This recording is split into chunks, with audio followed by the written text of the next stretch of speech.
Yes right now Gandhi భవన్లో మంత్రి పొన్నం ప్రభాకర్ మాట్లాడుతున్నారు. లైవ్లో చూద్దాం. కారు కొనిచ్చినా అని చెప్పి చనిపోయిన వ్యక్తుల గురించి మాట్లాడడమే అప్రస్తుతం. ఒక కళాకారుడు, ఒక భావజ్వాల వ్యాప్తికి సంబంధించిన వ్యక్తి చనిపోయి అమరుడై అతన్ని మేము ఈరోజు తెలంగాణ ఉద్యమానికి సంబంధించినటువంటి ప్రజాస్వామికవాదిగా ఆయనను గౌరవించుకునే సందర్భంలో ఆయన కారు కొట్టించిన అని చెప్పి ఈరోజు నేను తెలంగాణలో ఉన్నటువంటి అన్ని దళిత వర్గాలు ఒకసారి ఆలోచన చేయాలి. ఆయన అహంకారం ఇయ్యాల కూడా మేము ఏ అహంకారానికి వ్యతిరేకంగానైతే పోరాడినామో, ఏ దురహంకారం అయితే మా మీద ఆధిపత్యం చెలాయించద్దనుకున్నామో అదే దురహంకారము, అదే ఆధిపత్యంతో ఇలా మాట్లాడుతూ ఉన్నాడు.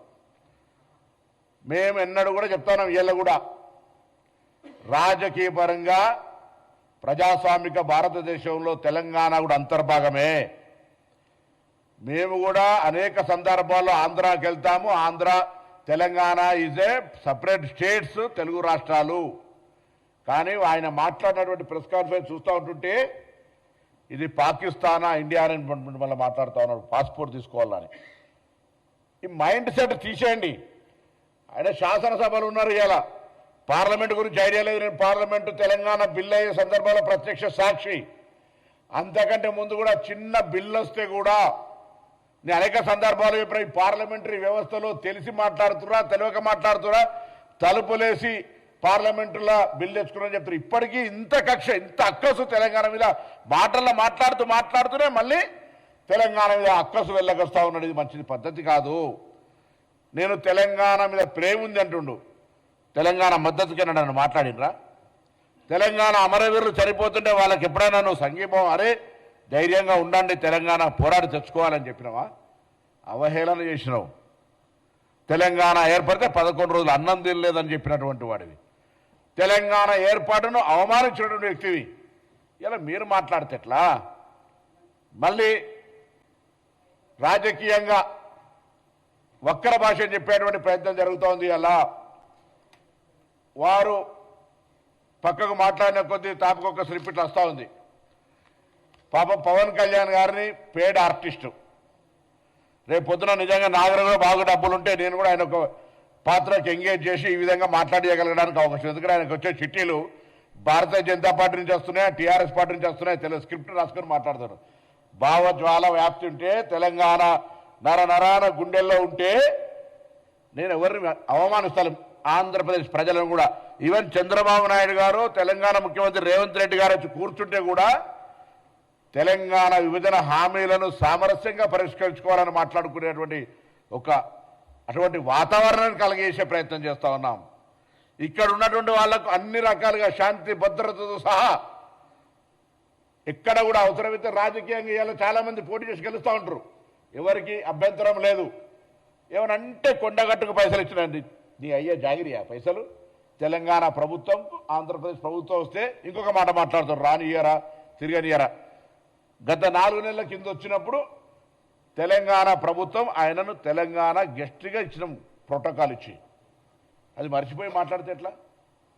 నువ్వు తెలంగాణ ఆవిర్భావ దినోత్సవం రోజు అందరినీ కట్టెబెట్టి గెలికినట్టుగా నవనిర్మాణ తెలంగాణ ఆవిర్భావ దినోత్సవం, తెలంగాణ ప్రజలకు శుభాకాంక్షలు చెప్తాను రా.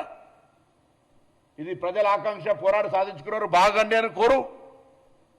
తెలంగాణ నవనిర్మాణం ఏం చేసేది ఉన్నది? నువ్వు వచ్చి పీకేదేంది ఇక్కడ? నువ్వు ఇప్పుడు చెప్పినావు కదా అక్కడనే పీకలేకపోతుంది, ఇక్కడే పీకుతా అని.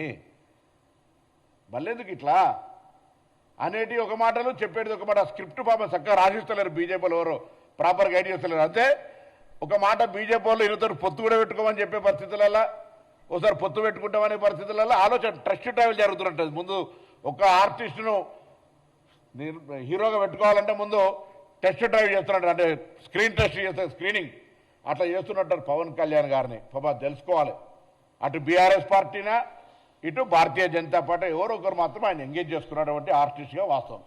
2009 ఎమ్మెల్యేలు తిరిగినప్పుడా, 2014 ఎన్నికలప్పుడు తిరిగినా జనం వస్తుండొచ్చు. మా ప్రేక్షకులు సినిమా ప్రేక్షకులుగా నటుడిని గౌరవిస్తే ఈలలు కొడితే అదంతా నా బలం అనుకునేటువంటి పరిస్థితి ఉంటుంది. మీరు అన్నట్టుగానే ఆంధ్రాలోనే నువ్వు గెలవలేకపోయినావు, ఇక్కడ వచ్చి ఏంది ఇదంతా? మళ్ళీ చెప్తాను, పవన్ కళ్యాణ్ గారు ఇక్కడ తెలంగాణలో రావడానికి పోవడానికి సంబంధించిన మాకేమటువంటి అభ్యంతరాలు లేవు. కానీ ఆవిర్భావ దినోత్సవం రోజే గెలికి నవనిర్మాణం పెడతా అంటే చూస్తూ ఊరుకోవడానికి కూడా సిద్ధంగా లేరు. మా అయ్య జాగిరే నీ అయ్య జాగిరి కాదు అని స్పష్టంగా ఆ ఒక్క మాటకు చెప్పడానికి, తెలంగాణ ప్రజల ఆకాంక్షకు అనుగుణంగా ఏర్పడ్డదని చెప్పడానికి, ఈ తెలంగాణ ఆంధ్రప్రదేశ్ ప్రజలకు ఎప్పుడు కూడా స్వాగతం చెప్తుంది, ఎప్పుడు కూడా మేము వ్యతిరేకం కాదని చెప్పడానికి, ఇది ప్రజాస్వామ్యంలోనే ఉన్నామని చెప్పడానికి, ఆఖరికి పవన్ కళ్యాణ్ గారు ఎక్కడి దాకా దిగిపోయారు, అంబేద్కర్ గారు అంటే రాజ్యాంగాన్ని రచించినటువంటి వ్యక్తి విగ్రహాలకు సంబంధించి ప్రస్తావన తెచ్చేంత ధైర్యం చేస్తా ఉండే ఇలా అహంకారం. అంటే ఆయన ఏదో మాట్లాడుతున్న తెలంగాణలో తిరుగుతా ఎవడన్నాడు? నువ్వు సినిమా నటుడివి తిరుగు. ఇలా ఇటువంటి మాటలు మాట్లాడేటువంటి ప్రయత్నం జరగద్దని చెప్పి కోరుతూ ఇమ్మీడియట్గా రిజైండర్ బై సాయంత్రం గద్దార్ గారి ఆత్మకు క్షమాపణ చెప్తున్నట్టుగా ఇవ్వాల్సిందే. ఆ అంశం మీద అన్ని వర్గాలు తీవ్రంగా ఖండిస్తూ ఉన్నాయి. అదేవిధంగా మేము తప్పకుండా మరొకసారి చెప్తా ఉన్నాం, ఈరోజు ఇదంతా కూడా డెఫినెట్లీ మేము ఎన్నడూ కూడా తెలంగాణ వాళ్లకు తెలంగాణలో ఆంధ్రలకు పని ఏం లేదు అని మేము ఎన్నడూ అంటలేము. ఇది ఫెడరల్ సిస్టమ్, డెమోక్రటిక్గా ఇది హైదరాబాద్ లింగ్విస్టిక్ హెడ్ క్వార్టర్.